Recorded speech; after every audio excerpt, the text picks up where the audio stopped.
Hello everyone, welcome to this channel word trick with PRM. मेरा नाम है प्रियंका। पहले तो wish you all a very happy new year. आप सभी को नए साल की मुबारकबाद। और चलिए स्टार्ट करते हैं और पूरे साल इसी तरह से न्यू वोकैब, न्यू वर्ड्स आपको सीखने को मिलते रहेंगे।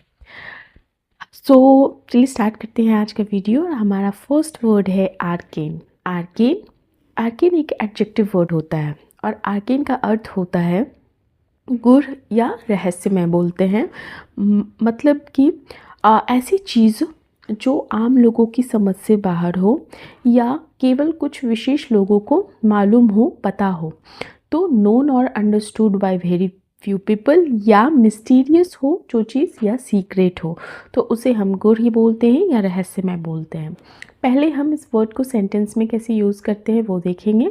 उसके बाद फिर हम इसका सिनोनिम, समानार्थी और एंटोनिम्स मतलब विपरीत शब्द देखते हैं। तो आर्केन का जो यूज़ होता है इस तरह से, the professor explained an arcane theory. The professor explained an arcane theory, professor ने एक रहस्यमय सिद्धांत समझाया। अब यहाँ पर रहस्यमय सिद्धांत का मतलब ये नहीं है सीक्रेट।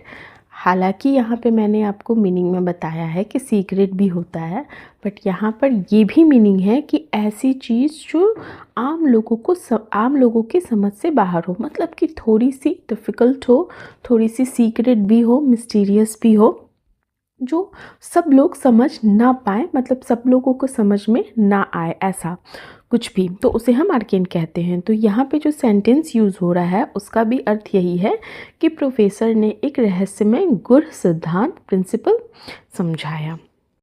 अब आर्केन का सिनोनिम क्या हो सकता है? तो आर्केन का सिनोनिम हो सकता है ऑब्सक्योर।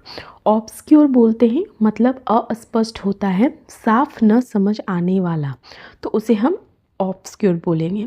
नेक्स्ट इसका सिनोनिम होगा मिस्टीरियस। मिस्टीरियस मतलब रहस्यमय। या क्रिप्टिक का अर्थ होता है गुप्त या उलझा हुआ। आर्केन का एंटोनिम हो जाएगा क्लियर, मतलब साफ, स्पष्ट, ऑब्वियस।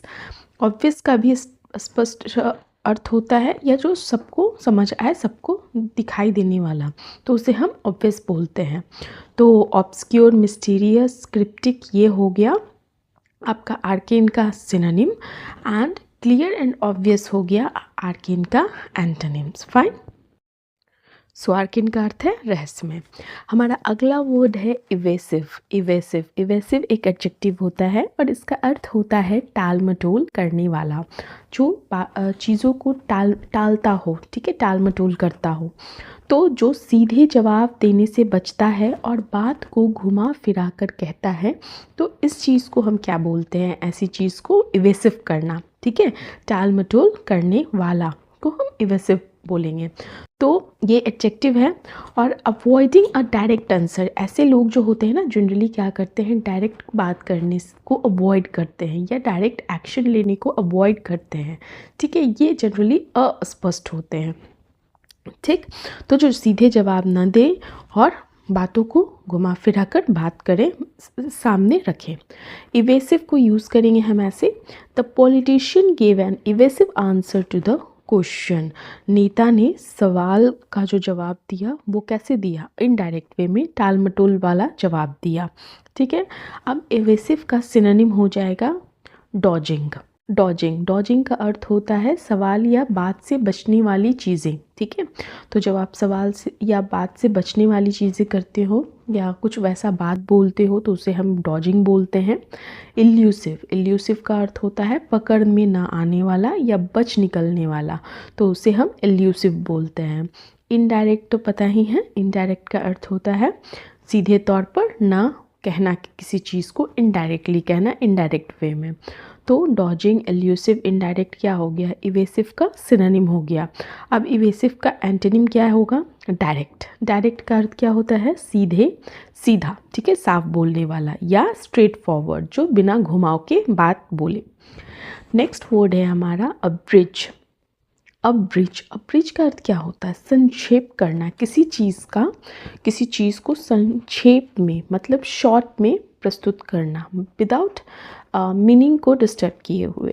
तो अब्रिज का क्या अर्थ हुआ? संक्षेप करना और ये जो ब्रिज वर्ड होता है ये वर्ब होता है। तो किसी चीज़ को छोटा कर देना ज़रूरी बातें रखते हुए, मतलब कि टू शॉर्टन अ टेक्स्ट और speech without losing its main content और मेन सेंस। ठीक है, तो जब हम किसी चीज़ का मेन पॉइंट रखते हुए चीज़ों को छोटा कर देते हैं तो वहाँ पर हम अब्रिज करना, संक्षेप करना बोलते हैं। और अब्रिज को हम कैसे यूज़ करेंगे? The editor abridged the novel for students. जो एडिटर था, जिसे हम हिंदी में संपादक बोलते हैं, तो संपादक ने स्टूडेंट्स, छात्रों के लिए उपन्यास, जो नॉवल उपन्यास को संक्षेप किया, मतलब छोटा कर दिया, कंटेंट को कम कर दिया। ठीक है, तो उसे हम अब्रिज बोलेंगे। अब इसका सिनोनिम क्या होगा अब्रिज का? तो शॉर्टन करना, शॉर्टन मतलब छोटा करना। कंडेंस, CONDENS, कंडेंस मतलब भी होता है संक्षिप्त करना, छोटा करना, चीज़ों को सिकोड़ना, या कह सकते हैं कंप्रेस। कंप्रेस मतलब दबाना, घटाकर छोटा करना, घटा छटाकर छोटा करना, उसे हम कंप्रेस बोलेंगे। तो शॉर्ट एंड कंडेंस, कंप्रेस, ये हो गया एब्रिज का सिनोनिम्स।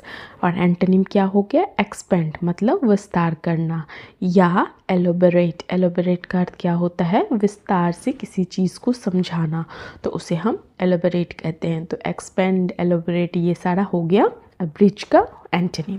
चलिए, हमारा अगला वर्ड है कर्टेल। कर्टेल, कर्टेल का क्या अर्थ होता है? कर्टेल, पहले तो कर्टेल का पार्ट्स ऑफ स्पीच वर्ब होता है, और कर्टेल का अर्थ होता है किसी चीज़ को घटाना। ठीक है, कर्टेल करना, घटाना, किसी चीज़ को छोटा करना या कम कर देना, तो वहाँ पर हम कर्टेल वर्ड का यूज़ करेंगे। तो टू रिड्यूस, टू लिमिट, और कह सकते हैं to cut something in short, but it is generally, ये जो होता है ना, देखो यहाँ पर जो हमने एब्रिज किया, संक्षेप करना, उसका और कर्टेल का थोड़ा बहुत समानता है, बट यहाँ पर जो है किसी चीज़ को छोटा करना, कम करना, deliberately to cut something short, और जनरली यहाँ पर ना, वहाँ पे था एब्रिज में कि मेन पॉइंट रखते हुए, यहाँ पे कुछ वैसा नहीं दिया हुआ है। तो कर्टेल मतलब घटाना, किसी चीज़ को छोटा या कम कर देना, तो उसे हम बोलेंगे cartel. The company curtailed expenses, the company curtailed expenses, company ने खर्च कम कर दिए। ठीक है, क्या किए? उसने खर्च जो था, एक्सपेंसेस जो था, उसको कम कर दिया। अब कर्टेल का जो सिनोनिम्स हैं वो क्या है? रिड्यूस करना मतलब कम करना, लिमिट करना, लिमिट का अर्थ होता है किसी चीज़ को एक तो दायरे के अंदर रखना, शॉर्टन करना मतलब छोटा करना। इसका एक और सिनोनिम हो सकता है, बोलते हैं ना, रिस्ट्रिक्ट करना, मतलब किसी चीज़ पे रोक लगाना। ठीक है, रोक देना किसी चीज़ का, तो रोक लगाना को हम रिस्ट्रिक्ट बोलते हैं। तो रिड्यूस, लिमिट, शॉर्टन, रिस्ट्रिक्ट, ये सारा क्या हो गया? कर्टेल का सिनोनिम हो गया। अच्छा, इसका एंटोनिम क्या होगा? एक्सपेंड। एक्सपेंड मतलब बढ़ाना, या एक्सटेंड भी बोलते हैं, किसी चीज़ को एक्सटेंड करना, उसको विस्तार करना, विस्तार देना को हम एक्सटेंड बोलेंगे। तो ये सारा क्या हो गया? एंटोनिम। सो कर्टेल और एब्रिज में, आई होप आपको डिफरेंस समझ में आया हो। एब्रिज मतलब मेन कंटेंट को, एब्रिज मतलब किसी स्पीच को, किसी चीज़ को, कंटेंट को होता है शॉर्टन करना, और यहाँ पे कर्टेल, जैसे आपने देखा एग्जाम्पल में, एक्सपेंस को कर्टेल करना। ठीक है, तो वहाँ पे, यहाँ पर जो कर्टेल होता है, इसका कुछ वैसा नहीं है कि मेन पॉइंट को, मेन चीज़ को रखना वाला सीन नहीं है। और हाँ, अगर अभी तक आपने मेरे चैनल को सब्सक्राइब नहीं किया है तो मेरे चैनल को ज़रूर से सब्सक्राइब कीजिए। वीडियो अगर पसंद आती हो तो लाइक कीजिए, और ज़्यादा से ज़्यादा लोगों के साथ शेयर कीजिए जिनको भी इस तरह की वीडियोस की ज़रूरत है, जो एग्ज़ाम का प्रिपरेशन वगैरह करते हैं, या जो अपना इंग्लिश का वोकैब जो लेवल है वो हाई करना चाहते हैं। चलिए, हमारा अगला वर्ड है पेसिफाई। पेसिफाई, PACIFY, पेसिफाई एक वर्ब होता है, और पेसिफाई का अर्थ होता है शांत करना। ठीक है, शांत करना, किसी व्यक्ति को, किसी समूह को, या किसी स्थिति को जब हम शांत करते हैं तो वहाँ पर हम पेसिफाई वर्ड का यूज़ करते हैं। या गुस्सा या तनाव को कम करना, तो जब आप ऐसा कह सकते हैं, टू काम टू काम मतलब शांत करना, CALM, ये भी शांत करना होता है। टू काम समवन डाउन और bring peace to a situation, किसी स्थिति में शांति लाना। तो वहाँ पर हम पेसिफाई वर्ड का यूज़ करेंगे। The teacher pacified the angry students. The teacher pacified the angry students. जो शिक्षक थे उन्होंने गुस्साए हुए छात्रों को क्या किया, शांत किया, पेसिफाइड किया। तो अब पेसिफाई का सिनोनिम क्या हो सकता है, काम, CALM। काम मतलब शांत करना ही होगा। अपीज़ करना, अपीज़ मतलब मनाना, ठीक है, अपीज़ का अर्थ होता है मनाना। सूदिंग, सूदिंग का अर्थ होता है आराम पहुंचाने वाला, मतलब कहते हैं ना शांत करना। जैसे आप बच्चे को या किसी चीज़ को, जैसे बच्चे को ही आप सुला रहे हो तो सूद कर रहे हो, शांत कर रहे हो, तो उससे आप इस तरह से बोल सकते हो। अच्छा, पेसिफाई का हो गया काम, अपीज़, सूदिंग। पेसिफाई का एंटोनिम होगा एजिटेट, मतलब भड़काना, प्रोवोक, इसका भी है उकसाना। अगला वर्ड है हमारा बेंट, बेंट, BENT। बेंट का पार्ट्स ऑफ स्पीच होता है एडजेक्टिव, और बेंट का अर्थ होता है झुका हुआ। तो किसी चीज़ का मुड़ा या झुका हुआ होना, या व्यक्ति की किसी काम के प्रति प्रवृत्ति या झुकाव भी जो होती है उसे हम बेंट कह सकते हैं। फाइन। तो क्या, एक तो हो गया बेंट, जैसे कि किसी चीज़ का कर्व होना, मतलब नॉट स्ट्रेट, वो भी आप बोल सकते हो, या आप ऐसा भी बोल सकते हो स्ट्रॉन्ग टेंडेंसी और इंक्लिनेशन टुवर्ड समथिंग या टुवर्ड एनीथिंग, तो उसे हम वहाँ पे भी बेंड बोल सकते हैं। एग्जाम्पल देखते हैं। The metal rod was bent, यहाँ पर नॉट स्ट्रेट वाला मीनिंग है। तो the metal rod was bent मतलब जो धातु का छत, मेटल मतलब धातु होता है, तो जो धातु की छत थी वो मुड़ी हुई थी, ऐसा बोल सकते हो, मतलब यहाँ पर एग्जाम्पल में बताया गया है। और बेंट का सिनोनिम हो जाएगा कर्व्ड, मतलब मुड़ा हुआ। ट्विस्टेड, ट्विस्टेड मतलब क्या कहते हैं, ऐठा हुआ, ठीक है, एक पे एक चढ़ा हुआ होता है ना, ट्विस्टेड, ऐठा हुआ। या इंक्लाइंड, इंक्लाइंड मतलब झुकाव की तरफ, झुका हुआ, ठीक है। तो इससे ये हो गया आपका सिनोनिम। और एंटोनिम क्या हो जाएगा, स्ट्रेट, स्ट्रेट मतलब सीधा, या अपराइट मतलब सीधा खड़ा है, कहते हैं ना सीधा खड़ा, उसे हम अपराइट बोलेंगे। तो बेंट का सिनोनिम हो जाएगा कर्व, ट्विस्टेड, इंक्लाइंड, और एंटोनिम हो जाएगा स्ट्रेट, अपराइट, ठीक है। हमारा अगला वर्ड है एक्नॉलेज, एक्नॉलेज। एक्नॉलेज का पार्ट्स ऑफ स्पीच जो होता है वो वर्ब होता है। एक्नॉलेज का अर्थ होता है स्वीकार करना। तो जब हम किसी बात को, किसी सच्चाई, गलती या मदद को मान लेते हैं, मान लेना या उसे स्वीकार कर लेने को हम कहते हैं एक्नॉलेज करना। So generally to accept, to admit और to recognise something as true और वैलिड, तो वहाँ पर हम एक्नॉलेज वर्ड यूज़ करेंगे। एक तरह से आप कह सकते हैं हाँ, मतलब यह कहना कि हाँ यह सही है, या यह मैं मानता हूँ या मानती हूँ, तो इस तरह से जो आप बोलते हो वहाँ पर हम हाँ ये एक्नॉलेज कर रहा है ऐसा कहते हैं, ठीक है। Example, she acknowledged her mistake, she acknowledged her mistake, उसने अपनी गलती जो है वो स्वीकार की। अब इसका सिनोनिम क्या हो जाएगा, एडमिट करना, टू एडमिट कहते हैं ना मान लेना। एक्सेप्ट, एक्सेप्ट मतलब भी वही होता है स्वीकार करना। कन्फेस, कन्फेस भी इसका सिनोनिम होगा, मतलब कि कबूल करना। तो एडमिट मतलब मान लेना, स्वीकार करना एक्सेप्ट हो गया, कन्फेस मतलब कबूल करना, ये सारे एक्नॉलेज के क्या हो गए, सिनोनिम हो गए। अब इसका एंटोनिम क्या होगा, डिनाई, डिनाई का अर्थ क्या हो गया, इनकार करना। रिजेक्ट, रिजेक्ट का अर्थ क्या होता है, अस्वीकार करना। तो ये देखिए, अब डिनाई का अर्थ होता है इनकार करना, और रिजेक्ट का अर्थ होता है अस्वीकार करना। दोनों का मतलब अगर मोटा मोटी समझे तो सेम है, लेकिन बहुत माइन्यूट सा डिफरेंस होता है। ओके, चलिए हमारा अगला वर्ड है परस्यू, परस्यू, PURSUE, परस्यू एक वर्ब है, पार्ट्स ऑफ स्पीच परस्यू का, और इसका अर्थ होता है पीछा करना या किसी चीज़ को साधना, किसी चीज़ को साधना मतलब किसी चीज़ को पाने के लिए लगातार कोशिश करना। टू फॉलो और try to achieve something over time, है ना। तो जब हम किसी चीज़ को पाने के लिए लगातार कोशिश करते हैं, जनरली ये क्या होता है, किसी तरह के काम को या लक्ष्य को पाने के लिए पीछे लग जाते हैं और बहुत ज़्यादा कोशिश करते हैं, उसके पीछे लग जाते हैं उसे पाने के लिए, तो उसे कहते हैं ना साधना। तो वहाँ पर परस्यू हम वर्ड का यूज़ करेंगे।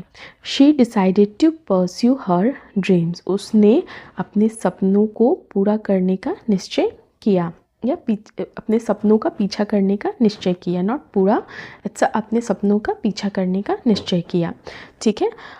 परस्यू का सिनोनिम क्या हो सकता है? Chase, it's a chase, not chess, it's a chase. Chase का अर्थ होता है पीछा करना। फॉलो का अर्थ अनुसरण करना, किसी को फॉलो करना, किसी को अनुसरण करना। सीक, SEEK, सीक का अर्थ होता है प्रयास करना, खोज करना, ठीक है। स्ट्राइव का अर्थ है कड़ी कोशिश करना, बहुत मेहनत से जो कोशिश करते हैं, तो वहाँ पर हम बोलते हैं स्ट्राइव। इसका एंटोनिम परस्यू का होगा अबैंडन का अर्थ क्या होता है? छोड़ देना, त्याग देना, क्विट कर देना। क्विट करना का क्या अर्थ होता है? मतलब कि उस चीज़ से हम निकल गए, उस चीज़ को हम छोड़ दिए हैं, उस चीज़ को हम मतलब अब उसके पीछे हम नहीं हैं, क्विट कर दिए। फाइन, चलिए हमारा अगला वर्ड है अवर्जन का पहले तो इसका पार्ट्स ऑफ स्पीच देखते हैं। ये नाउन होता है, संज्ञा, ये शब्द जो है संज्ञा है। और अवर्जन का अर्थ होता है अरुचि। एक तो होता है रुचि, इंटरेस्ट, और एक होता है अरुचि मतलब जिसमें आपको इंटरेस्ट नहीं है। तो किसी व्यक्ति, चीज़ या काम के प्रति मन में नापसंदगी या दूर रहने की भावना, जब स्ट्रॉन्ग डिसलाइक होती है या अवॉइडेंस ऑफ समथिंग को हम अवर्जन बोलेंगे, ठीक है। तो मतलब अवर्जन का अर्थ हो गया अरुचि। अब हम इसे सेंटेंस में कैसे यूज़ करेंगे? He has an aversion to spicy food, उसे मसालेदार खाने से अरुचि है, मतलब उसे पसंद नहीं है, उसको कोई इंटरेस्ट नहीं है किस मसालेदार खाने से। अवर्जन का सिनोनिम क्या होगा? अवर्जन का सिनोनिम होगा डिसलाइक का अर्थ है नापसंद, या आप हेट्रेड भी बोल सकते हो। वर्जन का सिनोनिम हेट्रेड मतलब होता है घृणा, ठीक है।